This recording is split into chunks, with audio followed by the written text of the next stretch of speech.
বাংলাদেশের ওয়ারে যে যে পরিমাণ আমাদের সোলজার মারা গিয়েছে তা নিয়ে বোধহয় আমরা বেশি চিন্তা করি না।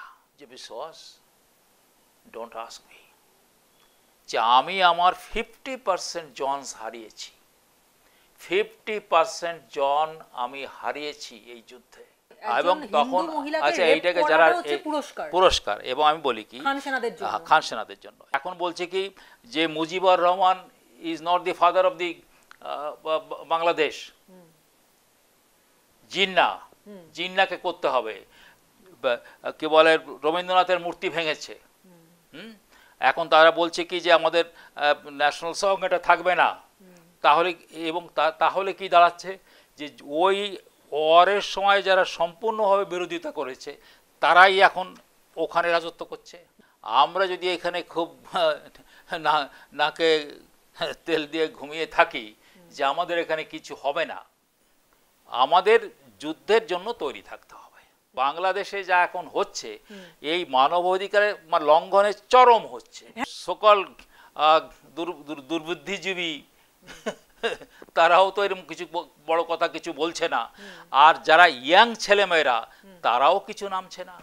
কোথায় কোথায় আমরা যাবো আমি জানি না। প্রথমেই আপনাকে যেটা প্রশ্ন করব যে আপনি অনেকবার আমাদের ক্যাম্পেইন কলিং মিডিয়ার যে বিভিন্ন ইন্টারভিউ হয়েছে সেখানে বলেছিলেন যে বাংলাদেশের যখন যুদ্ধ হয় সেই সময় আপনি নিজেও কাজ করছিলেন এবং সেই সময়কার পটভূমি সম্পর্কে আপনার মানে নিজের চোখে দেখা এক্সপিরিয়েন্স রয়েছে, যদি সেগুলো আমাদের দর্শকদের সঙ্গে শেয়ার করেন। হ্যাঁ, প্রথমে বলে নেই, বাংলাদেশে যখন যুদ্ধ হচ্ছে ঘটনাচক্রে আমি তখন আলিপুরদুয়ারের এইচডিপিও হিসেবে পোস্টেড হই, এবং আলিপুরদুয়ার বাংলাদেশের সঙ্গে বর্ডার, এবং সেখানে মুক্তিযোদ্ধাদের ট্রেনিংও হতো, আমাকেও ট্রেনিং করানো হতো, আমাকে করাতে হতো, এবং বাংলাদেশ থেকে মাঝে মধ্যেই যারা মুক্তিবাহিনীর লোক তারা আসতো, তাদেরকে কিছু প্রিলিমিনারি ট্রেনিং করানো হতো।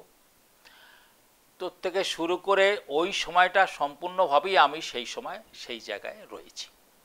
আমি একটা ছোট্ট ঘটনা বলি। যুদ্ধ হয়ে গেল, সেটা সবাই জানে যুদ্ধের পরে কি সারেন্ডার করা। সেই সারেন্ডারের সময় কিন্তু রাজাকাররাও সারেন্ডার করলো। সেই রাজাকাররা কোথায়? সে রাজাকাররা তো ওখানকারই লোক, মানে ওই পূর্ববঙ্গেরই লোক, মানে ইস্ট পাকিস্তানের লোক। তারা সেই একসঙ্গে ছাড়া পেয়ে যে মানে করাচিতে গেলেও তারা ফিরে এসেছে, এটা জানা দরকার। আর একটা কি, বাংলাদেশের ওয়ারে যে পরিমাণ আমাদের সোলজার মারা গিয়েছে তা নিয়ে বোধহয় আমরা বেশি চিন্তা করি না। আমি একটা ছোট্ট করে মানে একটা উপমা দিচ্ছি। আমি দেখছি ওয়ারটা শেষ হয়ে গেল, একটা ব্যাটালিয়ন আমার যে সাব ডিভিশনে আমি এসডিপিও সেইখানে এসে তারা পল্টন পেতেছে, এবং যিনি কর্নেল, আমার এখনও মনে পড়ে, সেটা হচ্ছে কর্নেল মানকোটিয়া, 17 কুমায়ুনের কর্নেল মানকোটিয়া, এখনও নামটা মনে পড়ে, 17 কুমায়ুনের কর্নেল মানকোটিয়া। উনি আসলেন আমার কাছে, আমার সঙ্গে পরিচয় করতে। তারপরে আস্তে আস্তে বেশ গভীর পরিচয় হলো। উনি ডাকেন, আমরা ব্রেকফাস্টে যাই, কখনো উনি আমাদের কাছে আসেন, ডিনার হয়। তা আমি বললাম যে স্যার আপনার তো ব্যাটালিয়নের এত কম সৈন্য। তখন বলল কি যে বিশ্বাস, ডোন্ট আস্ক মি, যে আমি আমার 50% জনস হারিয়েছি, 50% জন আমি হারিয়েছি এই যুদ্ধে। আমি বললাম হোয়াট অ্যাবাউট দিস কি বলে মুক্তিযোদ্ধা? বলে বোগাস, বলে আমরা যাচ্ছি, বলা হচ্ছে এইখানে যেতে হবে, এইভাবে করতে হবে। এটা কিন্তু অফেন্সিভ ওয়ার, আমরা কিন্তু অফেন্সিভ ওয়ার করছি, অফেন্সিভ ওয়ারে গেলেই সে কিন্তু বেশি লোক মরবে। বলে একটু এগিয়েছি, হঠাৎ আমাদের সঙ্গে একজন যে জায়গাটা দেখাবে আর কি, এই জায়গাটা সেটা মুক্তি বাহিনীওয়ালারা দেখাতো, সেটা বন্দুক মানে ফায়ার করে দিল, আর সঙ্গে সঙ্গে আমার 30 জন গেল। দিস ইজ বাস্তব কথা। অতএব সেই ওয়ারটার সময় যেটা হলো কি, ওয়ারের সময় পাকিস্তানের আর্মি এবং পাকিস্তানের যারা শাসন করত তারা একটা পলিসি নিয়েছিল যে ওখানে এই বাঙালিদের মেয়েদের রেপ করতে হবে, ধর্ষণ করতে হবে, এবং বিশেষ করে এই ধর্ষণ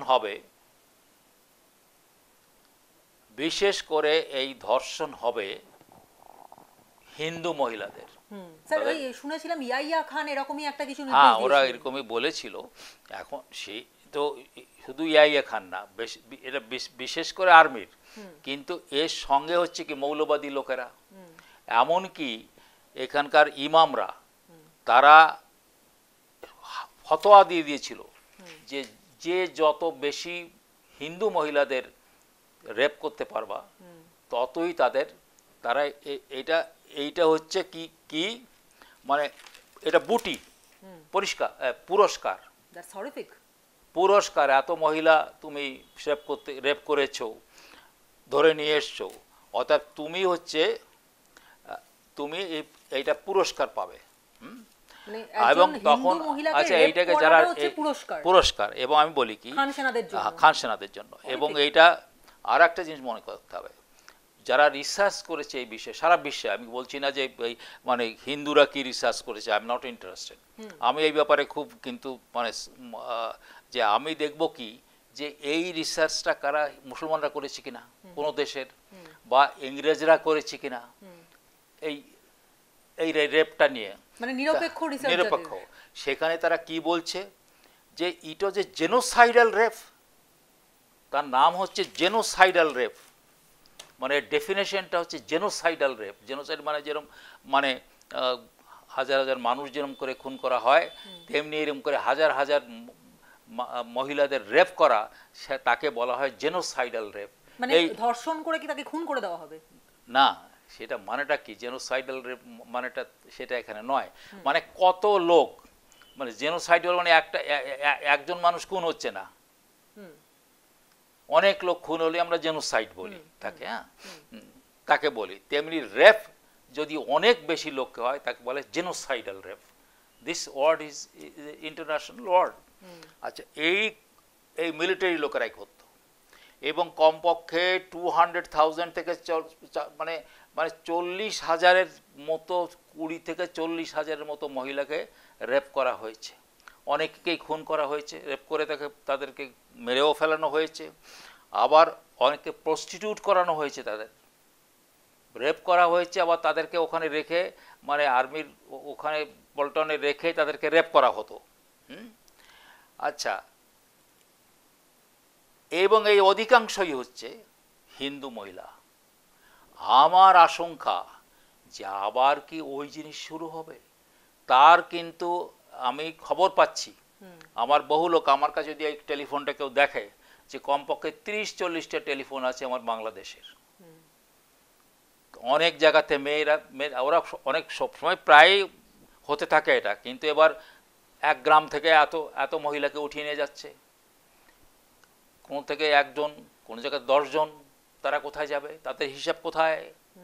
তাহলে তো আমি দেখতে পাচ্ছি কি যে ওই যুদ্ধের সময় যে পরিস্থিতিতে তৈরি হয়েছিল সেই রকমই একটা পরিস্থিতি তৈরি হচ্ছে, এবং যারা এখানে এই সমস্ত কাজগুলো করছে তারা কিন্তু ওই রাজাকার ছিল, তারা এই মানে বাংলাদেশ লিবারেশনের বিরুদ্ধে ছিল। মানে সেদিনও যারা লিবারেশনের বিরুদ্ধে ছিল আজকে তারাই মাথাচাড়া দিয়েছে, তারাই মাথাচাড়া দিয়েছে। অতএব যে আমি যদি শুধু এইভাবে দেখি যে ওখানকার এই সাধুকে অ্যারেস্ট করা হয়েছে, এই সাধুকে ছাড়ো, আর এই কজনকে কেন তাদের পরে অন্যায় অত্যাচার হচ্ছে, সেই হিসাবে ব্যাপারটাই যদি তুমি দেখো তাহলে কিন্তু এই ব্যাপারটা বোঝা যাবে না। এর পেছনে গুরুতর ষড়যন্ত্র হয়েছে, এবং যারা ওই আন্দোলন ছাত্র মাত্র আমি মানি না, ও সমস্ত বাজে কথা, এরা সবই হচ্ছে এই রাজাকারদের দল। স্যার, তাহলে প্রশ্ন একটা উঠছে যে মোহাম্মদ ইউনূস, যিনি নাকি মানে নোবেল পেয়েছিলেন শান্তির জন্য, তিনি আজকে এই রকম বাংলাদেশের অশান্ত পরিবেশ তৈরি করবার মূল হোতা? আমি বলি কি যে আমরা জানি না, একটু আমি জানি এইটুকুন যে ইউনূস ওই সময় এই দেশে ছিল না, ওয়ারের সময়, এবং সে বিদেশ ছেড়েও আসে নাই, ওয়ারের সময় এখানে আসেনি। ওই যেখানে ছিল ফ্রান্সে না কোথায় ছিল, তিনি তখন কি করেছেন, একটা ছোটোখাটো একটা কয়েকজন গ্রুপ করে নিয়ে মানে সিম্প্যাথি ফর দিস ওয়ার এইটুকুনি করেছিলেন। এবং মুজিবুর রহমানও পরবর্তীকালে ঠিক আছে, you have done this job. কিন্তু কথাটা হচ্ছে কি, যে তুমি যাদেরকে এখানে লিড করছো তারা সবই রাজাকার টাইপের, তারা এই বিএনপি অমুক তমুক এই যে সমস্ত যারা হচ্ছে তারা এদের হাসিনার বিরুদ্ধে ছিল, তারা ছিল। তো এদের ইতিহাসটা কি, এরা তো চায় নাই।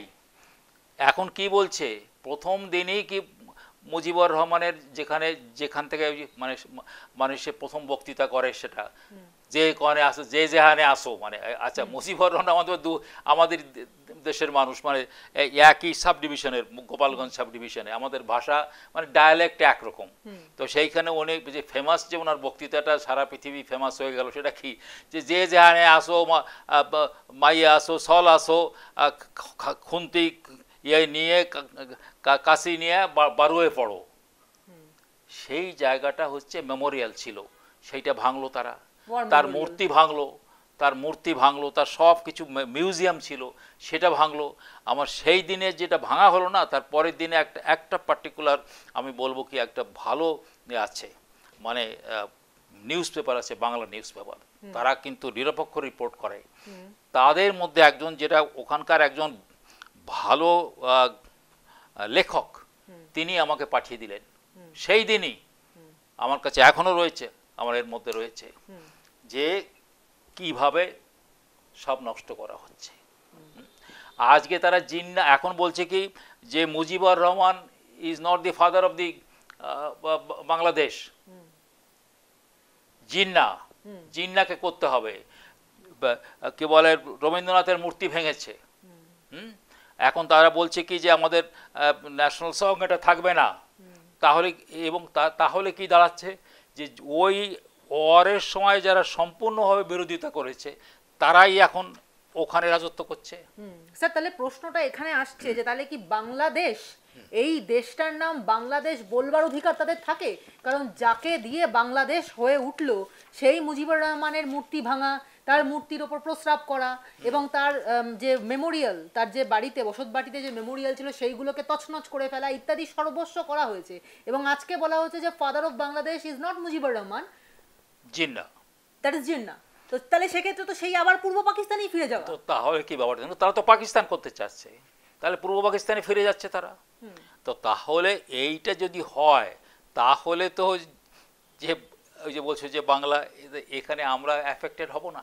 অবশ্যই। আচ্ছা, তাহলে একটা তারা কি সৃষ্টি করার চেষ্টা করছে, যে যেরকম 1971-এ যে ওয়ারটা হয়েছিল তার যে মানে ব্যাকগ্রাউন্ড যা হয় সেই সমস্ত কিন্তু তুমি 1, 2, 3, 4 করে তুমি দেখো যে সেইগুলো এখানে হচ্ছে ওখানে। অর্থাৎ এই জায়গা পাকিস্তান কিন্তু তারা মানে গরিব হয়ে গেছে, কিন্তু তারা এই তাদের আর্মি, তাদের এয়ারফোর্স সমস্ত তাতে বাড়াতে যাচ্ছে, তারা এমনকি তাদের নেভি তারা বাড়াতে যাচ্ছে, চায়নাও তাদেরকে সাহায্য করছে। অতএব আমরা যদি এখানে খুব নাকে তেল দিয়ে ঘুমিয়ে থাকি যে আমাদের এখানে কিছু হবে না, এটা ঠিকই। যদি যুদ্ধ হয়, মানে সেই যুদ্ধের পরিস্থিতি কিন্তু সেটার ব্যাকগ্রাউন্ডটা একই রকম আমি দেখতে পাচ্ছি। এবং স্যার পরিস্থিতি তো তৈরি হয়েওছে, কারণ আমরা যে খবর পাচ্ছি যে মোটামুটি বাংলাদেশ বর্ডার যেটা ভারতের সঙ্গে যেটা শেয়ার করে, বিশেষ করে উত্তর পূর্ব ভারতে, সেই জায়গায় কিন্তু আর্মি মোবিলাইজেশন শুরু হয়ে গেছে। ভীষণ টাইট সিকিউরিটি দিয়ে বাংলাদেশ বর্ডারকে সিল করে দেওয়া হয়েছে। এবং আজকেই পেট্রাপোল সীমান্তে কিন্তু ওই যে বাংলাদেশের দিকে যেসব ট্রাকগুলো, বিভিন্ন পণ্যবাহী ট্রাকগুলো যাচ্ছে, সেটাকে আটকানোর মানে কর্মসূচি নিয়েছিলেন শুভেন্দু অধিকারী। তো সমস্ত রকমভাবেই কিন্তু ভারতের বিরুদ্ধে বিষয়টা যাচ্ছে এবং ভারতও সেভাবে স্টেপ নিচ্ছে, প্রথমত। দ্বিতীয় বিষয় যেটা, বাংলাদেশে যেভাবে ভারতের এগেনস্টে ভারতের জাতীয় পতাকার অবমাননা করা হয়েছে, যে বুয়েট ইউনিভার্সিটি বা এরকম আরও বেশ কিছু ইউনিভার্সিটির যে ঢোকার এন্ট্রি গেট, সেই এন্ট্রান্স গেটের সামনে পাপোশের মতো ভারতের পতাকা বিছিয়ে রাখা, যার উপরে পা দিয়ে সকলে ঢুকছেন। এবং তার সঙ্গে আরেকটা ছবি ভাইরাল যেটা দেখে মানুষ অত্যন্ত ক্ষুব্ধ হয়েছেন ভারতের মানুষরা, যে বাথরুমে যেখানে মানুষ প্রস্রাব করে সেখানে ভারতের পতাকা লাগানো। তো যতখানি অপমান করা যায় তার থেকেও বেশি ভয়ঙ্কর অপমান তার ভারতের মানে জন্য কি, চলছে। তার মানেটা কি, যে তারা ইনস্টিগেট করছে, মানে ইন্ডিয়াকে তারা ইনস্টিগেট করছে যে ইন্ডিয়ার একটা কিছু করে বসুক। মানে আমি দেখো, যুদ্ধ তো যে কোনো সময় আরম্ভ করে দেওয়া যায়, কিন্তু যুদ্ধ করতে গেলে তার অনেক চিন্তা করে। এটাও তোমাকে মনে রাখতে হবে যে আমাদের কি এখন স্যাম মানেকশর মতো লোক আছে কিনা আমি জানি না। ইন্দিরা গান্ধীকে যতই এমার্জেন্সি মানে এমার্জেন্সির কথা আমরা বলি এবং গভর্নমেন্ট ডিসমিসাল করছে বারবার, কিন্তু এটাও তো মানতে হবে বাজপেয়ী নিজেই বলেছিল এই মা দুর্গা। তো সেই সাহসী, এবং সেখানে আপনি এক্ষুনি যার কথা বলেন শ্যাম মানেকশর, স্যাম সেই ক্ষমতা না থাকলে স্যামে বলেছিল যে ইউ সে অনলি ইয়েস। শ্যাম মানেকশর গুর্খা মানে গুর্খা ইয়ে ব্রিগেডের লোক। তো আমি বলি কি যে সেই যুদ্ধটা হলে একই জিনিস হবে, কিন্তু সেই সময় সিচুয়েশন আর এখন সিচুয়েশন এক নয়। সারা পৃথিবীর এখন যে জিও পলিটিক্যাল সিচুয়েশন যেরকম আছে সেটা কিন্তু আইডেন্টিক্যাল না। কিন্তু বাংলাদেশে যা ওরা করছে তাতে মনে হচ্ছে যে ওরা যুদ্ধ করতে চায়। এই সময়ই হচ্ছে নরেন্দ্র মোদী ঠান্ডা মাথায় তাকে সে সিদ্ধান্ত নেবে, মানে বললে হবে না। মমতা ব্যানার্জি ওই কথা যে কি কালকে যে কি বলেছে বা আজকে কি বলেছে তা তো সে তো সম্পূর্ণ, আমি আগেও বলেছি, তিনি দেখেন কিন্তু সবসময় ওই ভোট ব্যাংকের মানে ইয়েতে আয়নাতে সে দেখে যে এখন যদি কিছু না বলি তাহলে এইখানকার যারা হিন্দুরা আছে সেই ভোটটাও চলে যাবে, আবার যদি আমি বেশি কিছু বলি তাহলে মুসলমান ভোট চলে যায়। তো তাকে অনেক কিছু ব্যালেন্স করে টোরে, দেখুন তার স্টাইল ওরকম, আমি তাকে মানে তারপর কোনো মন্তব্য করছি না, কিন্তু ওই কথার কোনো দাম নাই যে আমরা কেন কড়াকড়ি হচ্ছি না, ওটা বললে হবে না। কিন্তু যদি এই আমাদের যুদ্ধের জন্য তৈরি থাকতে হবে এবং সেটা যে আমরা আগে যাব। আর একটা হচ্ছে কি, যুদ্ধে যে পরে যায় সে কিন্তু হারে, যুদ্ধে যে আগে যাবে সে জিতবে, তার ক্ষতি হবে অনেক কিন্তু সে জিতবে। কিন্তু অতএব কোন সময়টা যাব সেটা তো নির্ভর করে আর্মির উপরে, সেটা নির্ভর করে আর্মি ঠিক করবে সেটা। সেখানে পলিসি বলতে পারে বা প্রধানমন্ত্রী যে উই হ্যাভ টু গো, আমাদের যুদ্ধে যেতে হতে পারে, কিন্তু আমরা যাব কি না, কোন সময় মানে যাব কি না, হ্যাঁ ঠিক আছে আমরা যাব, আপনি যখন ডিসিশন, সেইটা কিন্তু পলিটিক্যাল ডিসিশন, যে আমরা যুদ্ধে যাব কি না সেই ডিসিশন কিন্তু আর্মি নেবে না, সেটা নেবে পলিটিক্যাল ডিসিশন।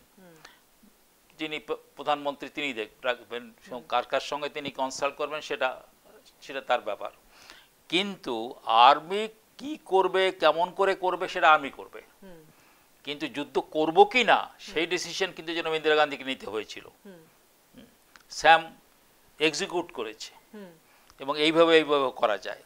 অতএব আমরা সেই হিসাবে আমাদের তৈরি থাকতে হবে এবং সেখানে কিন্তু অতখানি সুবিধা একবারে মানে ইনস্ট্যান্ট কফি সাকসেস কিন্তু হওয়া মুশকিল আছে।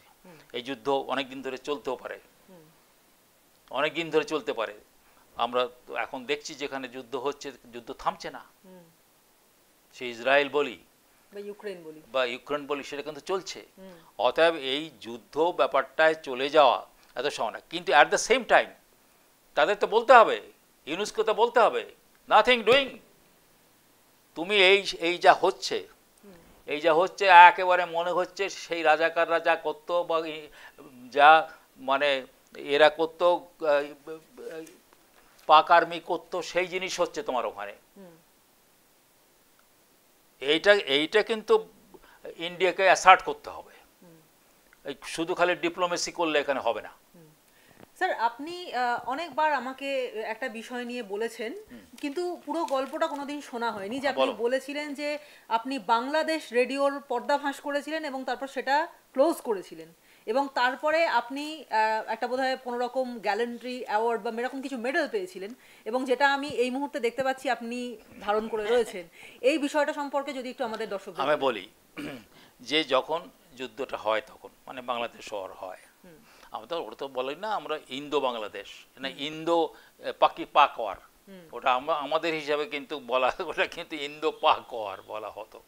আচ্ছা, তখন কি হলো যে একটা বাংলাদেশ রেডিও ওরা বলা হতো যে ওরা চালাচ্ছে, এখান যারা মুক্তিবাহিনীর যারা লিডাররা এবং তাই সবই কিন্তু মুজিবুর রহমানের তারা চালা, তারা করছে সামার ইন বাংলাদেশ, কিন্তু ব্যাপারটা তা না, এই ইন্ডিয়াতেই সেটা চালানো হতো। এবং ওই রেডিও তাকে, সেটা তো একটা যন্ত্রের ব্যাপার, বা এই রেডিও মানে অনেক কিছু করা, চ্যানেল কীভাবে বানানো করতে হবে থেকে, তখনকার দিনের যে রেডিও সব সেটা এসএসবি করতো, স্পেশাল সার্ভিসেস ব্যুরো। এইবার ঘটনার চক্রে কি হলো, আমি যখন এই চাকরি সে চাকরি করে মানে মানে আমার স্টেটে কিছুদিন কাজ করে সিবিআইতে গিয়ে ফিরে করে এসে আবার আমার পোস্টিং হলো শিলিগুড়িতে এসএসবিতে ডিভিশনাল অর্গানাইজার আমি, এবং সেইখানকার যে বাহিনী এসএসবির সেটা হচ্ছে in charge of Sikkim and north Bengal, ওই বর্ডারে পুরো। তো ফাইল কি হয়, আমার যার প্রিডিসেসর মানে আমার আগের জন যে যিনি ছিলেন তিনি আমি আসবার আগেই হ্যান্ড ওভার করে চলে গিয়েছিলেন। তো আমাকে যিনি কনফিডেন্সিয়াল যে আমার সেক্রেটারি, সে বলে স্যার কিছু ফাইল আছে আপনাকে কিন্তু খুলতে হবে, আমি খুলতে পারবো না। তারপরে আমি 2-3টা ফাইল নানা বিষয় আর কি, সে ওই বর্ডারের ব্যাপার মানে টিবেট এটা ইত্যাদি ইত্যাদি, সেগুলো আমি এখনও সেটা আমি বলছি না। তার মধ্যে একটা ফাইল পেলাম, সেখানে উপরে লেখা রয়েছে বাংলাদেশ রেডিও। তাহলে ফাইল কি করতে হবে, তখন কিন্তু অনেক দিনের পরে, তখন সেই ফাইল আলটিমেটলি আমি সেই ফাইল সিল করলাম। তাহলে ঘটনার চক্রে কি হলো, এসএসবি, আবার আমি সেখানে যে এসএসবি ডিভিশনাল অর্গানাইজার, আর শেষ পর্যন্ত যা এই রেডিও আমারই বেঁধে রাখা হলো। এবং এই রেডিওতেই কিন্তু তাজউদ্দিন আহমেদ বলেছিল যে আমরা দুই বাংলা, পূর্ববঙ্গ পশ্চিমবঙ্গ এক হয়ে যাব, এইটা কিন্তু সে এমনকি অ্যানাউন্সমেন্ট পর্যন্ত করেছিল এই বাংলাদেশ রেডিওর মধ্যে। এবং ঘটনার চক্রে সেই বাংলাদেশের ফাইল আমি বন্ধ করে আসলাম। স্যার কিন্তু এই যে আপনার একটা মেডেল দেখতে পাচ্ছি, এই মেডেলটা কিসের? এই মেডেলটা হচ্ছে ওই সময় ওয়ারের সময় আগেই বলেছি আমি, ওয়ারের সময় যারা ওই বর্ডার দিয়ে বা পাকিস্তানের বর্ডারে দিয়ে কাজ করেছে, মানে আমি বললাম ইন্দো পাক ওয়ার, কিন্তু ওটা এইভাবে কিন্তু বুঝতে হবে, তারা যাদের কিছু কন্ট্রিবিউশন আছে তাদেরকে এই মেডেলটা দেওয়া হয়েছিল। তার মধ্যে ঘটনার চক্রে আমারও সেই মেডেল। আরও আমি বলি, এটাও আর একটা কথা বলি, সেটা আমার বলা দরকার, কেননা এটা তিনি আর এখন নেই জীবিত, তিনি একবার সিপিও হয়েছিলেন, ও আর হয়ে গেছে, আমি আলিপুরদুয়ারে আছি। তো আমাদের যিনি ডিআইজি, একজন ডিআইজি কলকাতা থেকে আসলেন, কলকাতার থেকে আইবির এসে বলল কি উপেন, উনি একটু খুব মানে মজা করে কথা বলতেন, মানে যে জিনিসটা উনি মনে হচ্ছে যে বলা উচিত না, বলতো না এটা খুব টপ সিক্রেট কী বা বলবো, আবার উনি বলে দিতেন। বলে উপেন, তুমি তো তোমার বাড়ি তো আমি জানি আমরা, তুমি তো ইস্ট বেঙ্গলের লোক। বলে হ্যাঁ ইস্ট বেঙ্গলের লোক। বললাম যে কী স্যার ইস্ট বেঙ্গল কি বলছেন আপনি, খুলে বলেন আপনি। বলছে আমরা একটা লিস্ট করছি যে কারা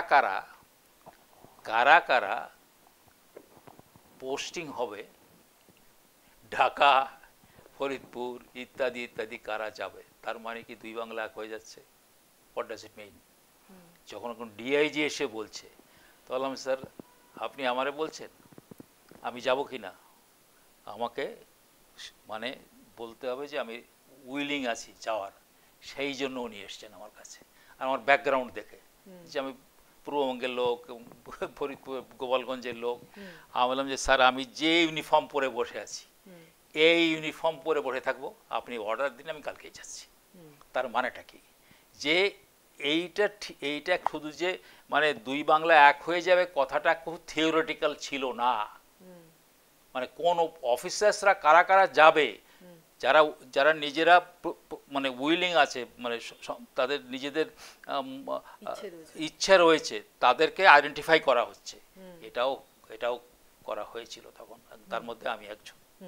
স্যার, একটা জিনিস যেটা বাংলাদেশে এই মুহূর্তে দেখা যাচ্ছে যে চট্টগ্রামের ৭০ জন সংখ্যালঘু আইনজীবী, 2 সাংবাদিকের বিরুদ্ধে মিথ্যে কিছু হয়রানিমূলক মামলা দায়ের করা হয়েছে এবং বাংলাদেশে হিন্দু বৌদ্ধ খ্রিস্টান ঐক্য পরিষদ এই বিষয়ে যথেষ্ট উদ্বিগ্ন, কারণ আইনজীবী এবং সাংবাদিকদের বিরুদ্ধে দেশি বোমা বিস্ফোরণ, গাড়ি ভাঙচুরের মতো অভিযোগ হয়েছে।